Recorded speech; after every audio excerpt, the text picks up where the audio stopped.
بسم اللہ الرحمن الرحیم اللہم صلی علی سیدنا و مولانا محمد وعلی آل سیدنا و مولانا محمد وبارک وسلم۔ تو درس شفا شریف کے اندر جو بات ہے، نبی رحمت صلی اللہ علیہ وسلم کے حلم اور سرکار کی بردباری کے معاملے میں جو نقل فرماتے ہیں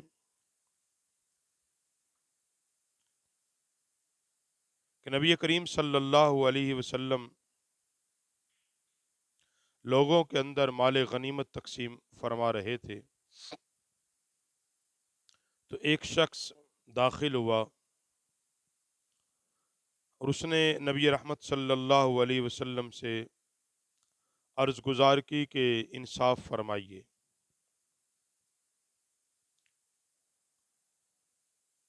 تو نبی کریم صلی اللہ علیہ وآلہ وسلم نے فرمایا کہ اس پر حضور نے اس کے سوا کچھ نہیں فرمایا کہ یہ تقسیم خدا کی خوشنودی کے لیے ہے،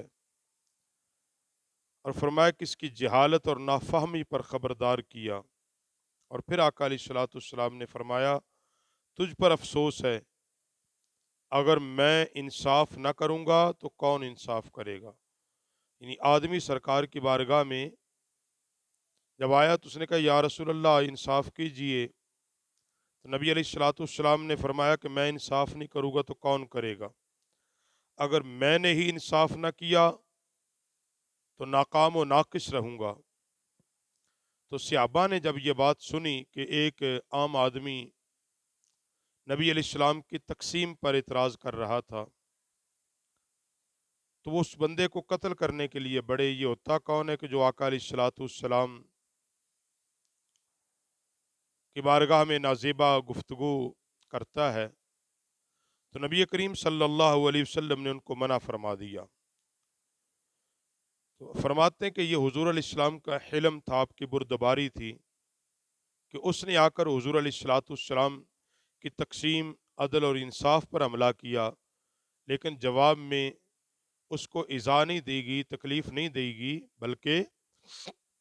اس کو معاف کر دیا گیا۔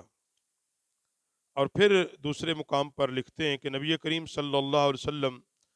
ایک درخت کے نیچے آرام فرما رہے تھے، تو ایک شخص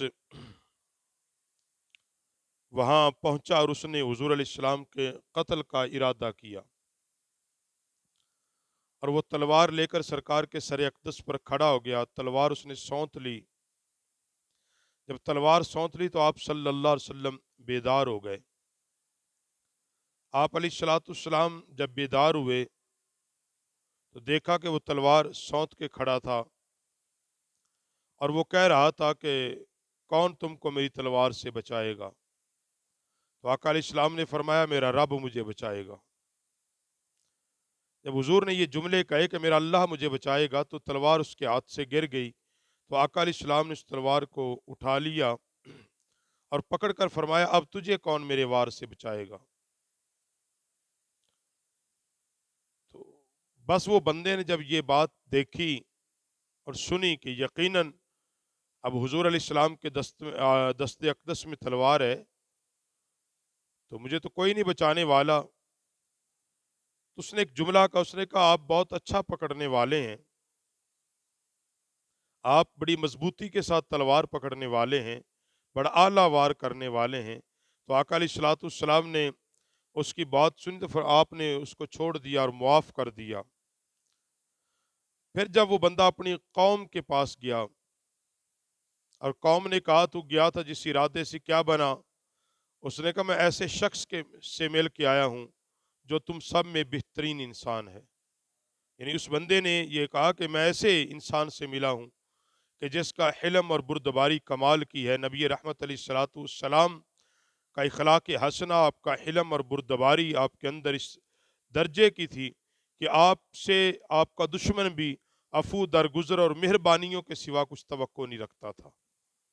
اسی لیے یہاں قاضی ایاز علیہ رحمہ ایک اور بات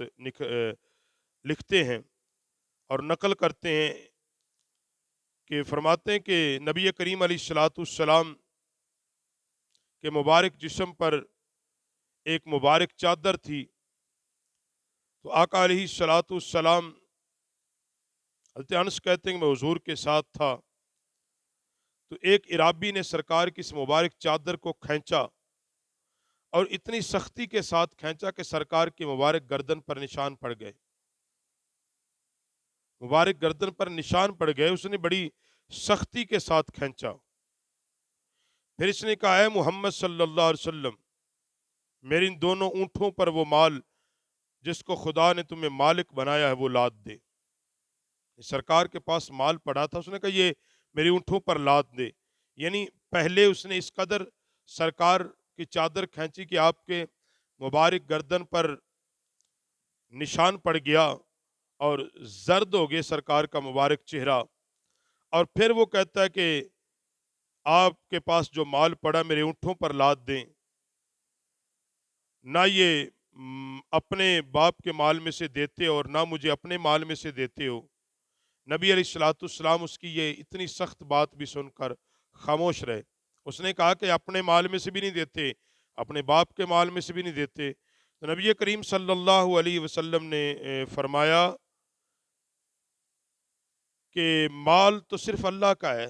یہ نہ میرا ہے نہ میرے باپ کا ہے، اور میں اس کا بندہ ہوں۔ مال میرے رب کا ہے، میں اس کا بندہ ہوں۔ تو عرابی، تم سے اس کا بدلہ لیا جائے گا، کہا جو تم نے کیا ہے اللہ تم سے اس کا بدلہ ضرور لے گا، تم نے میرے ساتھ جو سلوک کیا ہے اس کا بدلہ تم سے لیا جائے گا، آپ سے اس کا ثواب پوچھا جائے گا۔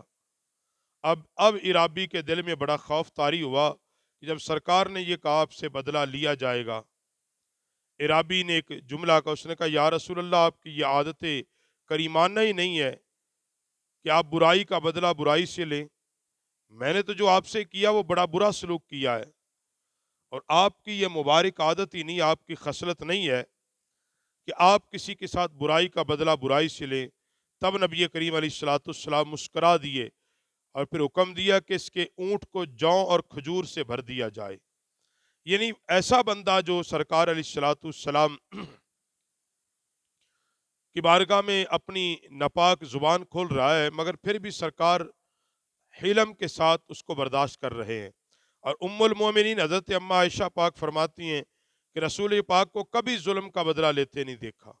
ہم نے کبھی نہیں اپنی زندگی میں دیکھا کہ کسی نے سرکار علیہ الصلوۃ والسلام پر ظلم کیا ہو، زیادتی کی ہو اور سرکار نے اس سے پھر بدلہ لیا ہو،